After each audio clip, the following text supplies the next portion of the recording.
কথায় বলে পচা শামুকেও পা কাটে। কথাটা যে কতটা সত্য আপনি ৩টা ছবি এবং শিরোনামটা দেখলে বুঝতে পারবেন। দেখেন, এই যে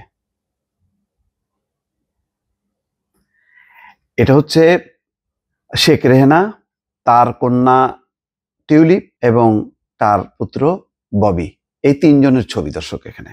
তো শিরোনামটা কি? প্লট বরাদ্দে দুর্নীতির মামলা, রেহেনা, টিউলিপ, আজমিনা ও রেদওয়ানের বিরুদ্ধে।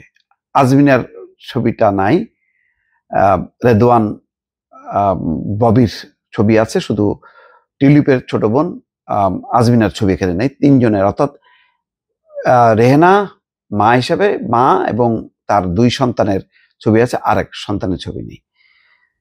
তার মানে ৪ জনের বিরুদ্ধেই এমন একটা মামলা, যেটা ওই যে তারা আগে করতো না, যে এতিমের টাকা মেরে খেয়েছে, হ্যাঁ, খালেদা জিয়া এবং তার পরিবার, তেমনই হয়েছে। প্লট, সাধারণ প্লট, যেই প্লটে আমিও পেয়েছি সরকারিভাবে, সে সাংবাদিক কোটায় এসে কোন আমলে, অনেকেই পেয়েছে আমার মতন। তো সেই রকম প্লটে তারাও ভাগ বসাইছে পূর্বাচলে। তাও এখন তা নিয়ে মামলা। তাদের উচিত হয়েছে যে এই পূর্বাচলে প্লট বরাদ্দ নেয়া। তাদের তো মানে চাইলেই বাংলাদেশ, চাইলেই মানে কোনো কিছুই, মানে তাদের অভাব নেই।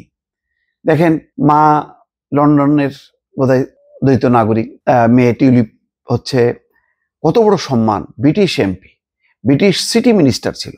তার মা শেখ রেহেনা, এটাই তো একটা বিরাট গর্ব। বিরাট গর্ব হচ্ছে বঙ্গবন্ধু শেখ মুজিবের কন্যা। আর লাগে কিছু?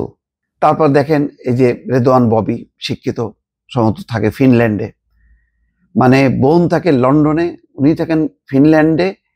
সারা বিশ্বব্যাপী যাদের দাপট, চাইলে শত শত কোটি টাকার মালিক হতে পারে, তারা এই সামান্য ওই যে পূর্বাচলের প্লট নিতে যে আজকে তারা ধরাশায়ী। বা জিনিসটা কিভাবে আসলো দেখেন, যে ওই যে এই জন্যই প্রথমেই বললাম যে পচা শামুককেও পা কাটে।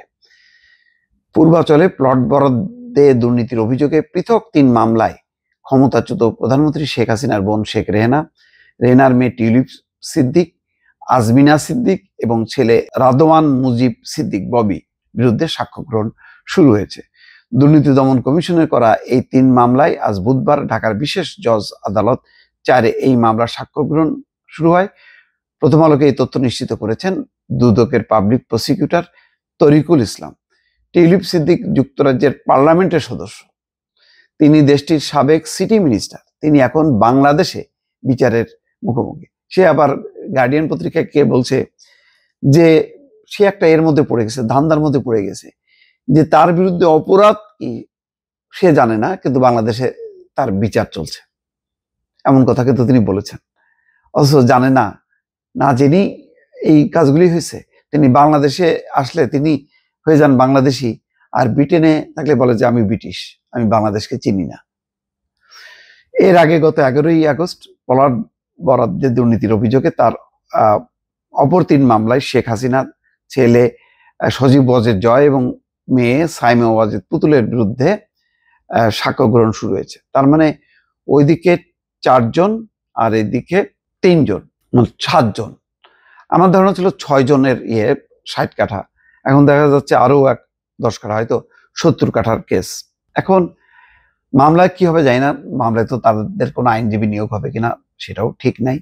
কিন্তু এটা যদি মানে তারা যে প্লট নিছে এবং সেই প্লটের কাগজপত্র সব তারা পিএম অফিসে গোপন করে রাখছে, কিন্তু বের হয়ে গেছে, তো এটা যদি প্রমাণিত হয়, এটা একটা লজ্জাজনক হবে যে প্লটের দুর্নীতির সাথেও যুক্ত, অর্থাৎ দুর্নীতির এমন একটা মাত্রা, 1000 কোটিও তারা ছাড়ে না, প্লটের মতন সামান্য মানে কত 50 লাখ 1 কোটি, সেই লোভও তারা সম্বরণ করতে পারে না। দর্শক ভালো থাকবেন, আল্লাহ হাফেজ।